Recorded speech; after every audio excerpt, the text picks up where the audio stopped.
think at this point, in the looting and the rioting, it is not racist to be against it. Now, I understand at the front when people were protesting the brutality of this man being killed, Mr. Floyd, the intentions were good and righteous and were accurate. Then the professional looters got involved, and they have done nothing but destroy people of color's business. They have committed batteries, criminal damage to property. You know, these people are professionals at this, and they are hijacking the cause of the African American community.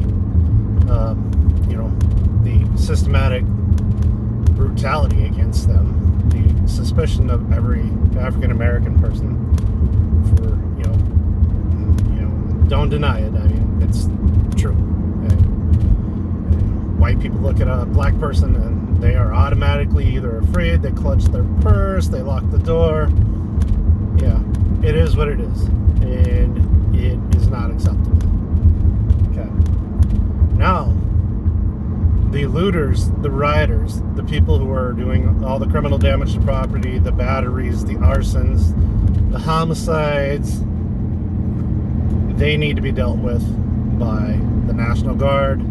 They need to be dealt with by the local law enforcement. I guess even the Secret Service.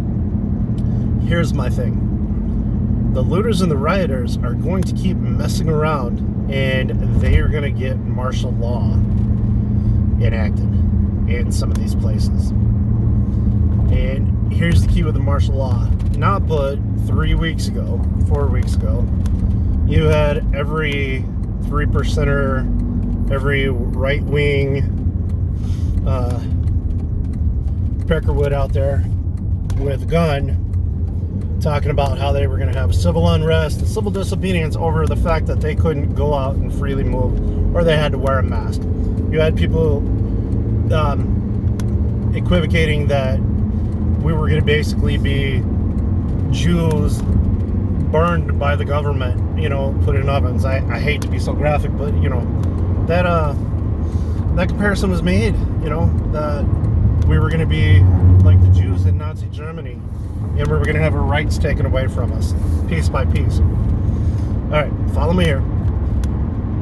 These people who were about ready to fight the government, the local law enforcement, over the liberals, over having the quarantine, to the point where they said all this was a hoax.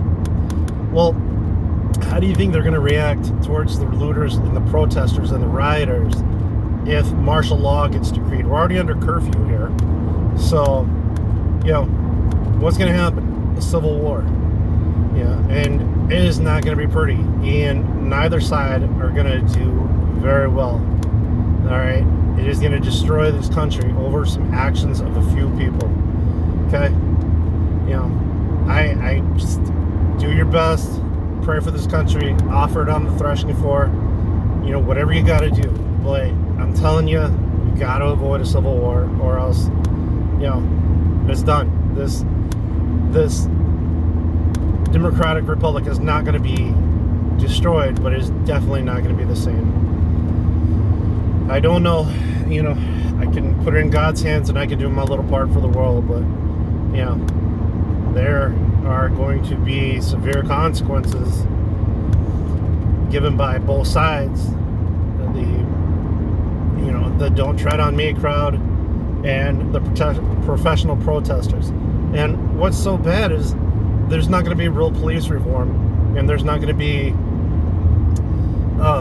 the African American community is not going to have their grievances heard and responded to. It's just going to be destructive, you know. So let's hope everybody can kind of show some restraint at one time or another here and get productive with the answers.